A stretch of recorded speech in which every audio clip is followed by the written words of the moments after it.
Hello everybody, Loomer here again. I have another Deathmatch game for you today. Deathmatch being probably my favorite mode in AC3 multiplayer, along with Wanted, of course.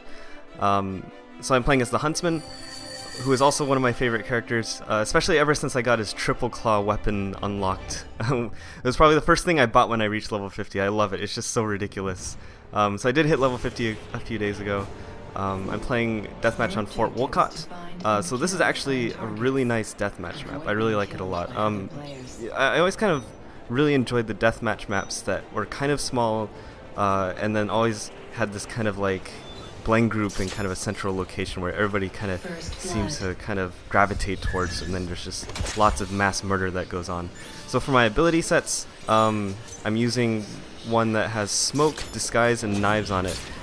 So this set is a very defensive set. Like it's, and the reason for that is because I've been trying out the Animus Hack streaks, the Animus Hack kill streak for AC3, and so in order to help reach the Animus Hack streak, I'm using a set that's kind of designed to keep me alive as long as possible, in addition to using kill buffer. So the kill buffer perk means instead of losing your kill streak when you die, it just gets its count decremented by 1 instead.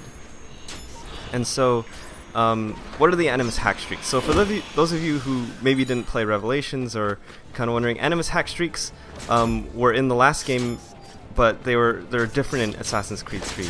And so there's two versions of it. There's one that it's just an 8 kill streak, you know, it doesn't matter what kind of kill you get, and then there's the 6 silent kill streaks. So any kills you get to count towards a streak have to be silent or incognito kills. So I'm using the 8 non-silent streak mainly because with contested kills and everything in the game, by the time you hit 6 silent kills and or stuns, because stuns count towards streak too, it's pretty likely that you'll have had at least two contested kills or discreet or reckless kills or anything just along the way towards that path. So that's what I'm using. So Animus Hack streaks. So the way they worked in Revelations were once you hit your hack streak, you get 100 points, and then for the next 30 seconds you could target anybody who was a player. Well, you could kill anybody who was a player and hack them from a distance, and you get 100 points every time you did that. And so it ended up being kind of a very situational kill streak. It wasn't necessarily better than kind of the standard point ones, and it was really only really useful in modes like Deathmatch. The thing that makes Deathmatch kind of special, oh actually, okay, so here you'll see the first Animus Hack streak. Unfortunately, I die right away, which kind of sucks, but the thing is, Animus Hack streaks persist through death. So even when you die, when you come back, it eats into your 30-second time, but you can still kill people from afar. So once you do that, you just start locking onto people, and you just start hitting the kill button, and you'll kill them from a distance. Now you'll notice the points I'm getting are increasing more and more, you might notice. So this is what makes hack streaks. Oh, and I actually get really screwed over by the game here. I try to kill this mountebank here, but it somehow hacks a civilian next to him, even though I had locked onto him. And then it turns out he was my target, so he stuns me, and then this wonderful contract system decides that he should kill me immediately after stunning me. So I got kind of screwed by the lock system and the contract system there. But so this is the main difference about hack streaks in AC3, and why they're so incredibly like powerful, especially in a mode like Deathmatch. The first kill you get with the hack streak gives you 150 points. This is on top of the 100 points you get just for completing the hack streak. Actually, it might be 250, I'm not 100% sure, I have to rewatch. You get some points just for completing your streak at all. You get 150 points for the first kill you make with the hack streak, second kill gets 300 points, third kill gets 450 points, and so on.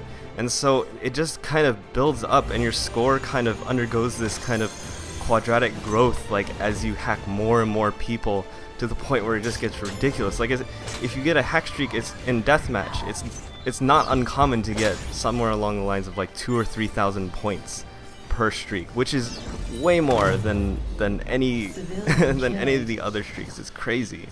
You can also you might see this later when I get the second. So I get a second hack streak in this match. So you might see it near the end. You can hack people when you've been stunned, actually, so when you're just kind of sitting on the ground. And you can also hack people even if you've killed a civilian. So normally killing a civilian suspends your contract, and you can't kill or stun. but that really only applies to the X prompt kill stun. You can still hack people from a distance using the Animus Hack mechanic, and so it's really powerful, and especially for a mode like Deathmatch. So if you haven't seen my previous videos on like the Animus Hack streak, kind of explaining, or maybe you're new to the multiplayer in general, I'll just kind of explain it.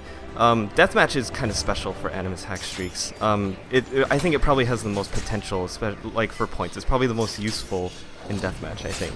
And the reason for that is it's really easy to tell who the other players are in the match, and they're also usually extremely close by because, you know, it's just very small section of the map, and so everybody is pretty much, you can see pretty much everyone in your line of sight pretty easily in a deathmatch game. And it's especially easy because so I mentioned it's easy to tell who the players are in the match, and this is because if you've seen, I have a series on Machinima called Templar Training that I did for Revelations, which kind of covers a lot of stuff like this, which is like how to pick out your pursuers, how to pick out your targets, stuff like that. But one of the things I talk about in there are kind of like NPC personas, right? So typically the game kind of fills the world with 10 different personas, and usually you'll have a full match will have eight players in it. So that means that there's going to be 8 players and then 2 NPC personas. So you'll see right here you can hack even while you're stunned. You can see me rack up like insane. I get a bunch of kills on this one. It ends up hitting, I think, possibly around 900 points for the final kill.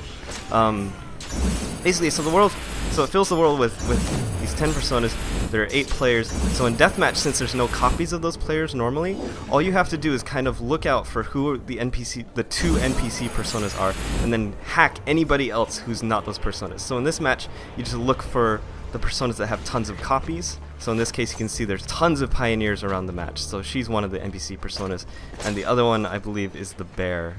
I'm 99% sure it's the bear. Yeah, as you can see.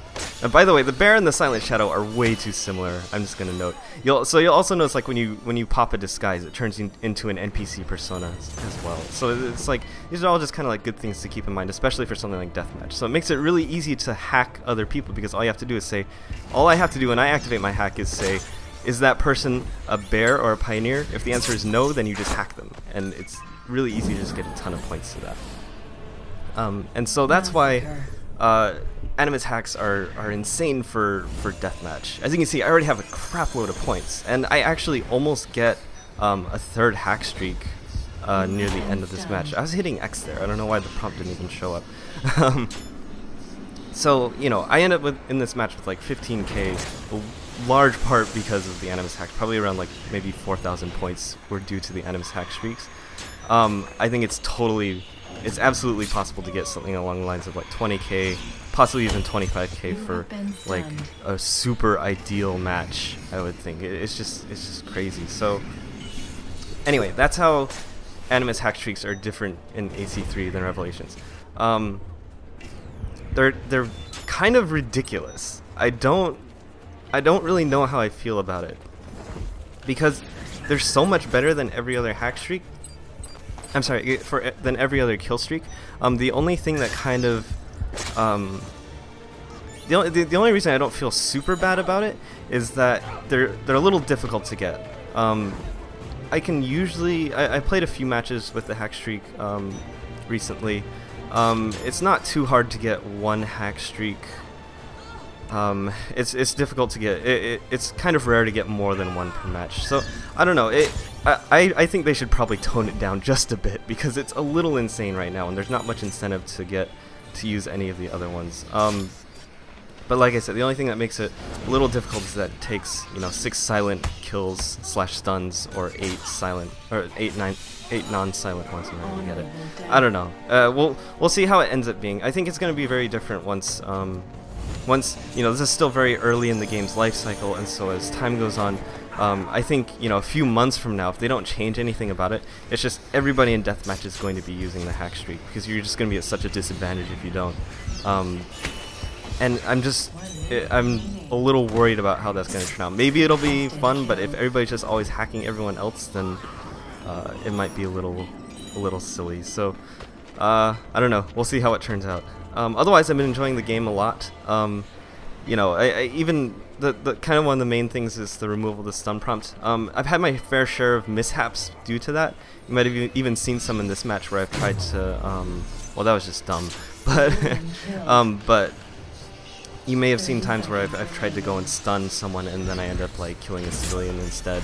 That's kind of next to them. The amount of times that has screwed me over is not high enough to kind of negate all of the awesome advantages of not having the stun prompt. It's like one of my favorite things about AC3 multiplayer is just being able to not worry about kind of wandering near someone or entering their blend group or trying to focus them without being given away by something that's like not even under your control. I've also been enjoying the ranged abilities, especially in Wanted. Tried to get a last minute stun, didn't quite get it. The ranged abilities have been helping out with my frustrations with Wanted. I think Deathmatch I still like a little more than Wanted, at least right now, but we'll see how. Like I said, if everyone just starts using hack streaks and like it starts to get ridiculous or something, maybe Deathmatch won't be as fun, but until then, I'm gonna just withhold my judgment to see how it all shakes out in the end. Anyway, that's enough rambling from me. I hope you guys enjoyed the match and this look at the Animus hack streaks. Let me know what you guys think about it in the comments. Do you think it's cool the way it is? Do you like it? Do you think it should be toned down or removed or taken back to what it was in Revelations? I'm very curious to hear what you guys think about that. Be sure to check out all my other Assassin's Creed 3 multiplayer videos if you guys haven't had a chance yet. I'll definitely have more in the future. I've also been trying to live stream fairly regularly, at least once every week or two on my YouTube channel. And yeah, that'll pretty much do it. So stick around to the end of the video if you want to see the point breakdown of the match. You can see like the 4,000 other points that came from the Animus hacks in my score. Anyway, see you later.